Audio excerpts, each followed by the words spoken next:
When you look up at the sky, what do you see? Maybe you see birds, or clouds, or airplanes. But what lies past those things? What about the things in the sky that are really far away? What about the things in space? Hi, my name is Shaylin and I go to Carnegie Mellon University. Today we're going to talk all about space and what parts of space we can see from our home on planet Earth. Can you think of things that we can see in space from planet Earth? That's just right. We can see the sun, stars, the moon, meteors, and sometimes even other planets.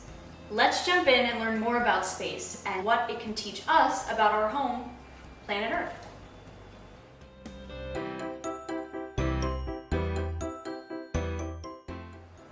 The first thing to know about space, it's huge. What is the biggest animal you can think of? How about the biggest building? The biggest country? Well, space is even bigger. In fact, space is so big that we don't know for sure how big it is. Today we are going to zoom in on one small section of space, our solar system. The solar system includes our sun and all of the planets that surround it. Earth is an example of a planet in our solar system. In our solar system, there are a total of 8 planets that surround the sun. Some are closer to the sun than others. The 8 planets in our solar system are Mercury, Venus, Earth, Mars, Jupiter, Saturn, Uranus, and finally Neptune. When you look at this picture of the planets, what do you notice? You might notice that the planets are all different sizes, or that every planet is much smaller than the sun. Maybe you notice that the planets all have different colors. You might have even realized that some planets have rings, while others do not. Every planet is special in its own way. Fill out the Get to Know the Planets worksheet so that you can learn a little bit more about the planets in our solar system.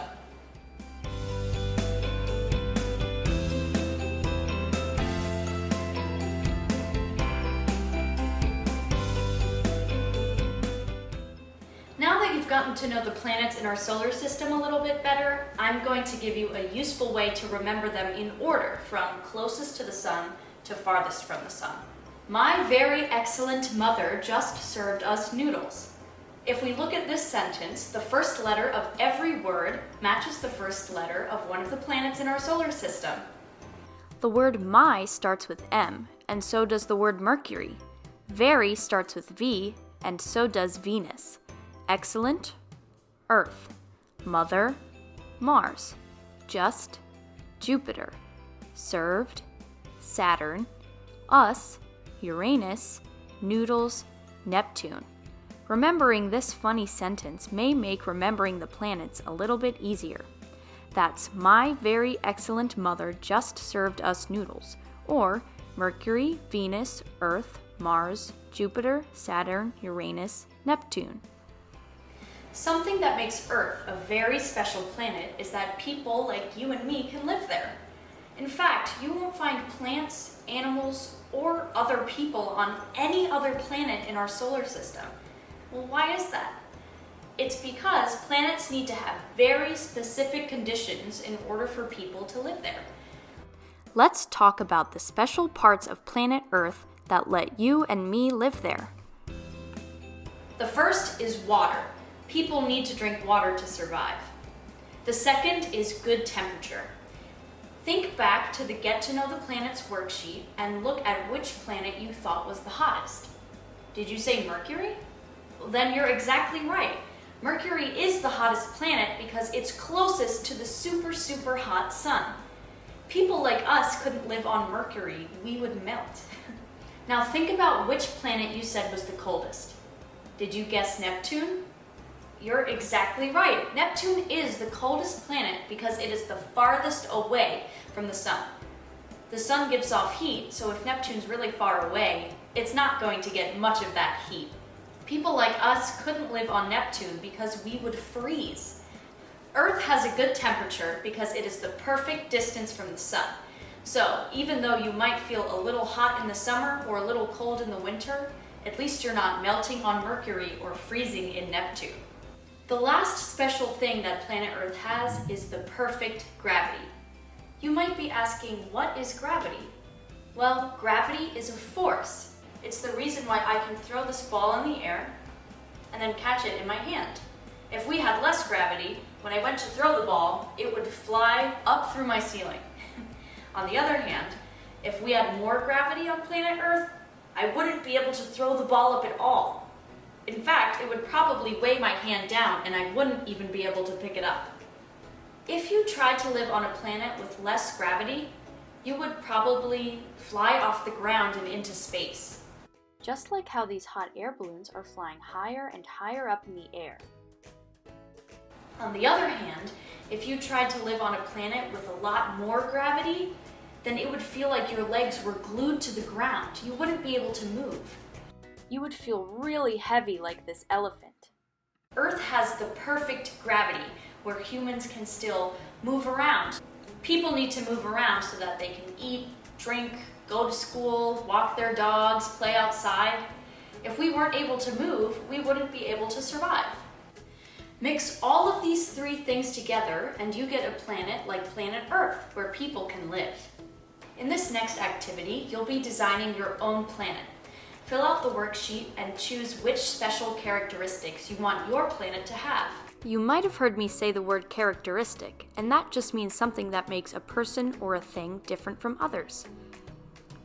Remember to keep in mind what you might need if you want people to be able to live there.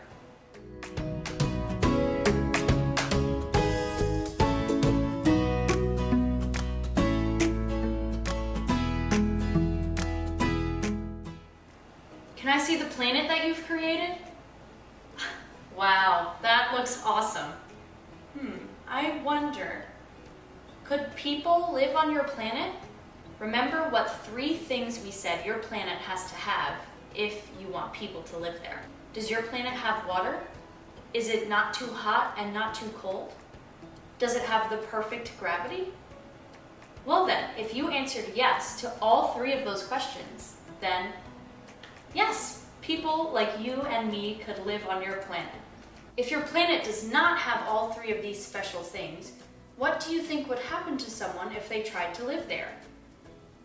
Another interesting thing about the planets is that they all move around the sun. You might not have realized, but Earth is actually moving around the sun at 67,000 miles per hour. That's really fast! However, we're not able to feel how fast we're moving through space, which is why you might have thought that the Earth stands still. The planets move around the sun in a pattern called an orbit. An orbit is like a large circle with a center point. In our case, the center point is the sun, and the planets move in a big circle around it. I'll show you another example of what an orbit looks like, and if you have the same materials as me, you can try this experiment at home. For this experiment, you'll need a circle-shaped pan, a little bit of clay or Play-Doh, and a marble or bouncy ball. First, I'm going to take a little bit of Play-Doh and roll it into a small ball that is shaped like the sun.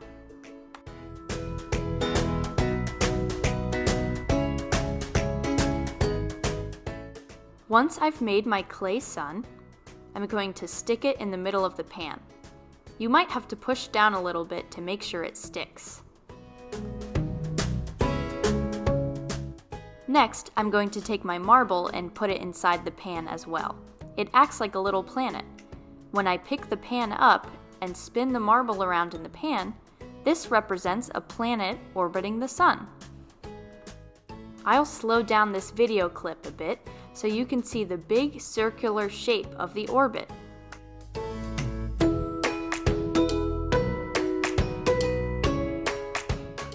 Fun fact, did you know that it takes the Earth 365 days to complete one orbit around the sun? Can you think of anything else that's 365 days? That's right, a year. A year is the same amount of time that it takes the Earth to complete one orbit around the sun. If you have these materials at home, give this experiment a try.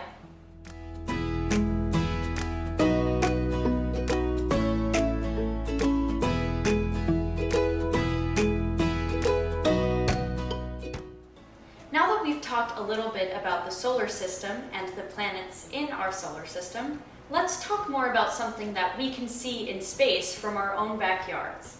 Let's talk about the moon. Think about the times that you've looked up at the moon and described the different shapes you've seen. Maybe you've seen the moon look like a crescent.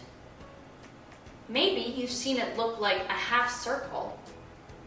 Or maybe you've seen it look like a full circle. Well, all of these answers are correct.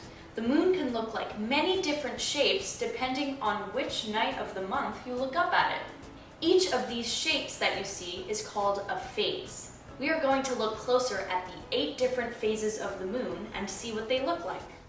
Fun fact, the sun shines light on different parts of the moon, which is why it can look like many different shapes in the night sky. This picture shows us all 8 phases of the moon. The first phase is the new moon. The new moon has no light shining off of it, so you might not even be able to see it in the sky. The next phase is waxing crescent. The word waxing just means growing. This crescent is growing into a full moon. The next phase is first quarter, which looks like a semicircle. Then comes waxing gibbous, which is almost a full circle. Next is full moon, where we can see the whole moon in the sky. The next 3 phases take us back to the new moon. We've got waning gibbous, third quarter, and then waning crescent. Waning means shrinking, because the shape of the moon is shrinking down to an empty circle. When we put the phases in a circle, we see how the moon is always moving in a cycle through every phase. You can also compare and contrast one phase with the phase across from it. They're like opposites. Any parts that are dark on the new moon are light on the full moon. The same goes for third quarter and first quarter. The parts that are dark on the first quarter are light in the third quarter, and the part that is light in the first quarter is dark in the third quarter. There are similar patterns with waning gibbous and waxing crescent, and waning crescent and waxing gibbous. We are going to recreate the phases of the moon with Oreo cookies.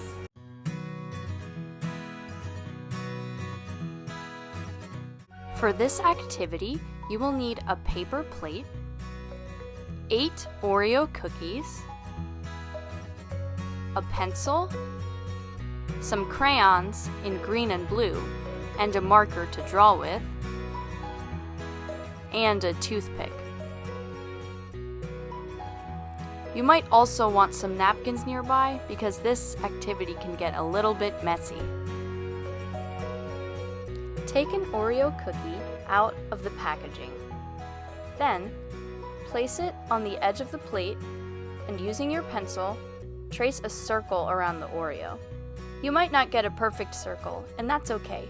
We just want to mark off the space where we'll put our Oreo cookie moons. Trace 7 other circles around the outside of the plate using your Oreo. When you've finished tracing these circles, you should have a total of 8 circles all around the outside of your plate. You might want to try to spread them out as evenly as possible, just so you have enough room for each of your Oreo moons. Then, trace one last Oreo circle in the middle of your plate. After tracing all of your circles, your paper plate should look something like this. Next, you're going to take your marker and write each phase of the moon above one of the circles.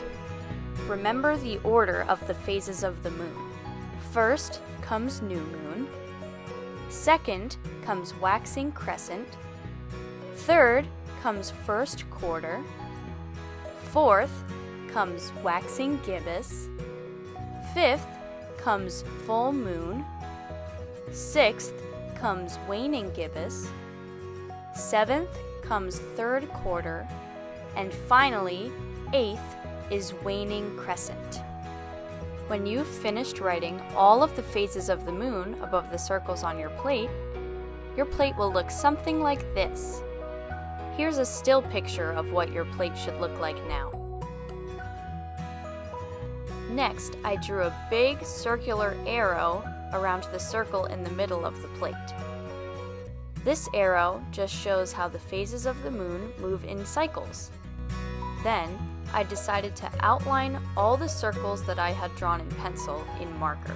It just made them a little bit easier to see on my plate. I also added a little label that said Earth above the circle in the middle of the plate. This is what your plate should look like after that step. Now, I'm using my crayons to color in my planet Earth in the middle of the plate.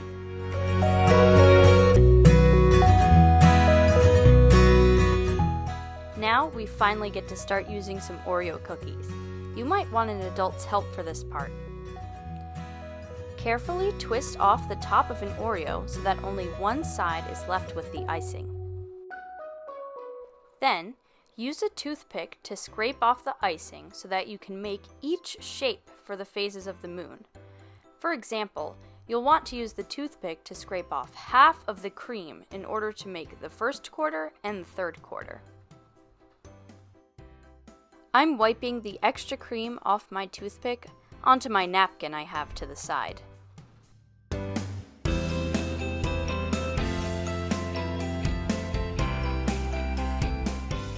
Sometimes it might take you a few tries to make each shape, and every once in a while you might have a cookie that breaks.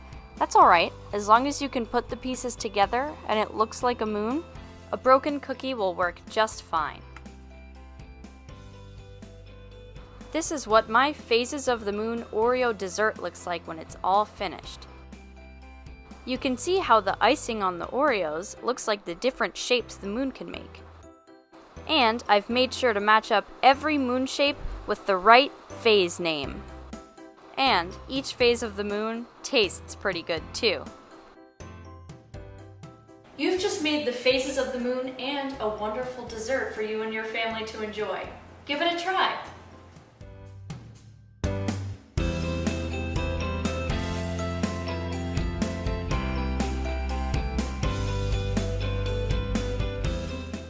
If you want to track the phases of the moon in real life, use the Moon Phase Tracker worksheet. Fill in the chart over the course of 1 month. Every 3 to 4 days, write down the date, draw a picture of the moon, and write the phase of the moon. After 1 month, you should see the moon move through all 8 phases. Give it a try. The moon isn't the only part of space that we can see clearly at night. We can also see the stars. Even though stars look really small from here on planet Earth, they actually come in all different sizes. And some stars are 1,000 times bigger than our own sun. Well, if stars are really so big, then why do they look like tiny specks in the sky? Well, it's because that we are so far away from the stars that they look really, really small. We are light years away from a lot of the little stars that we see in the night sky. A light year is a really big measurement that scientists use to describe long distances in space. Fun fact, did you know that the sun is a star? It's the only star in our solar system.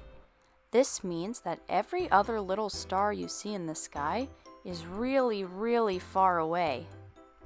Back in ancient times, people looked up at the stars and connected them to make pictures. For example, this group of stars was connected to create a picture of a man named Orion, who was a hunter from Greek mythology. To this day, this group of stars is known as the constellation called Orion. A constellation is a collection of stars that form a picture in the sky. Constellations are usually named after what people think they look like, just like this constellation named Centaurus. A centaur is a creature from Greek mythology that is half human and half horse. Today, we are going to make our own constellations.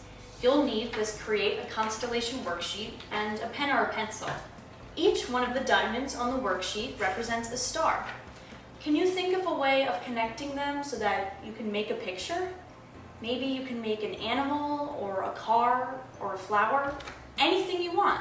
Once you've connected the stars to make your own constellation, give it a name. Then we'll come back and compare.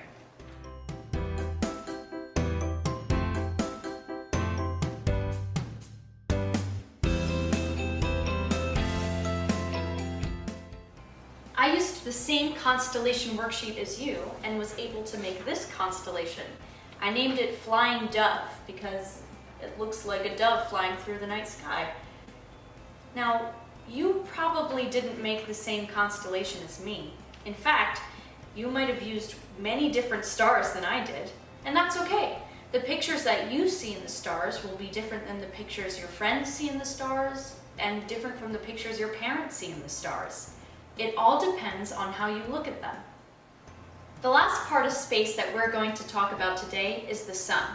The sun is a really, really important part of our solar system. It gives us light so we can see, it gives us heat so that we don't freeze, and it gives plants the energy to grow.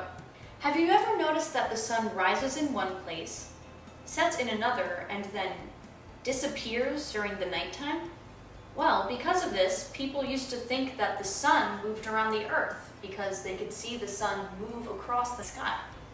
But we know that this isn't true because earlier today, we demonstrated how Earth moves in an orbit around the sun. So, why does it look like the sun moves across the sky? The answer might surprise you. It's because the Earth is actually spinning. I know this might sound a bit wacky, but let me show you what I mean. For this demonstration, I'm using a globe, which is just a 3D model of our planet, planet Earth. The red sticker on the globe shows where I live. I live in Pennsylvania, so that's where I put the red sticker. I'm also going to use a flashlight to represent the light from the sun. I've turned off the lights in my basement so that you can see the flashlight a little bit better on the globe.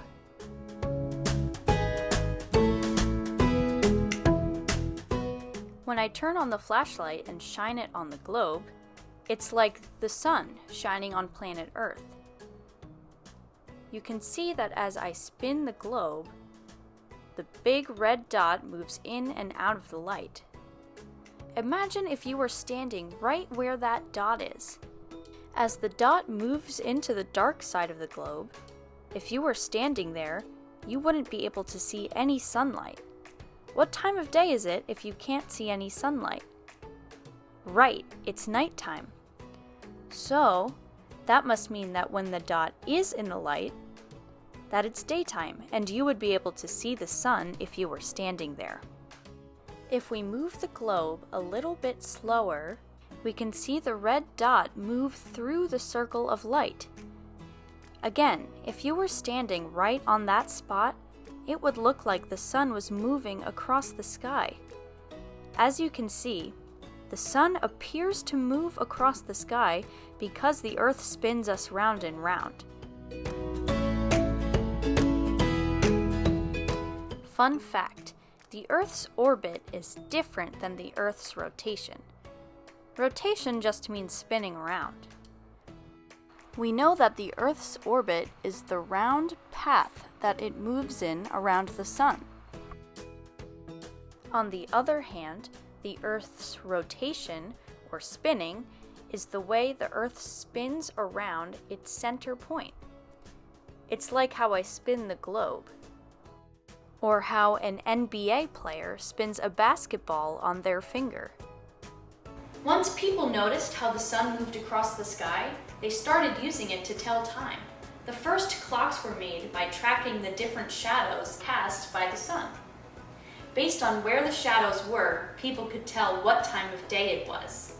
In this activity, you will get to make your very own sundial and see how the first clocks were made. To make your own sundial, you will need a paper plate, a sharp pencil, and an extra pencil just in case that one breaks, a marker or something to draw with, a ruler, a plastic straw, duct tape, a clock or a watch, and a sunny spot outside. You might need an adult's help to set up the sundial and remind you to check on it every hour. Step 1. Poke a hole in the center of the paper plate with your sharp pencil. Make sure the hole is big enough so that the plastic straw will fit through it. Be careful not to poke yourself, and get an adult's help if you need it. Step 2. Make sure your paper plate is turned upside down. Then, write the number 12 on the edge of the paper plate. I used a marker to write the number 12 so that it was easier to see. Step 3. Use a ruler and draw a line from the 12 to the hole in the center of the paper plate. I used a pencil for this step because it was a little bit easier to trace the side of the ruler. Step 4. Put the straw through the hole in the middle of the plate. Then, take the plate outside just before noon. Put it on the ground and slightly tilt the straw towards the line and the number 12 you drew. Step 5. At exactly noon, turn the paper plate so the straw's shadow lines up with the line and the number 12. Step 6. Fasten the paper plate to the ground with duct tape or something else so that it doesn't move. Can you predict what will happen to the sundial an hour later? At exactly 1 o'clock, draw a line from the center of the plate along the shadow made from the straw. At the edge of the line, write a number 1. Your clock will look something like this after that step. Repeat this process every hour on the hour, writing each new number on the edge of your sundial. After a few hours have gone by, you'll notice your sundial start to look like a clock. When you're drawing on your sundial, do your best to keep the plastic straw straight up and down. Otherwise, your clock might start to look a little bit wonky like this one. You can see that as time passes, the shadow from the straw moves bit by bit around the plate. Keep going until the sun goes down or until your sundial is covered in shadow. You might have to wake up early to complete all of the hours on your sundial, but if you can get them all finished, this is what your sundial would look like, just like a clock. Remember that if you want to use your sundial on other days, you must put it in the exact same spot in the exact same position.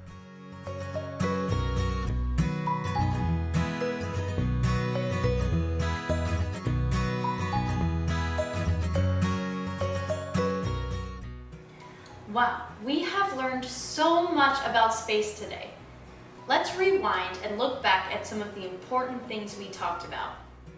First, we talked about the different planets in our solar system: Mercury, Venus, Earth, Mars, Jupiter, Saturn, Uranus, and Neptune. A fun way to remember the order of the planets is with this sentence: "My very excellent mother just served us noodles." We also learned that people live on planet Earth because it has water, the right temperature, and the perfect amount of gravity that doesn't let us fly into space or get stuck on the ground. We learned that all of these planets move in orbits or round paths around the sun. Next, we talked about the moon and the 8 different phases or shapes it can look like in the sky. We have new moon, waxing crescent, first quarter, waxing gibbous, full moon, waning gibbous, third quarter, and waning crescent. Remember that waxing means growing towards a full moon, and waning means shrinking towards a new moon. We mentioned a bit about the stars in the sky and how people connect them to make shapes and pictures, like Orion. These groups of stars are called constellations. We learned that the Earth spins around and around, which gives us daytime and nighttime. We even talked a little bit about using shadows to keep track of time.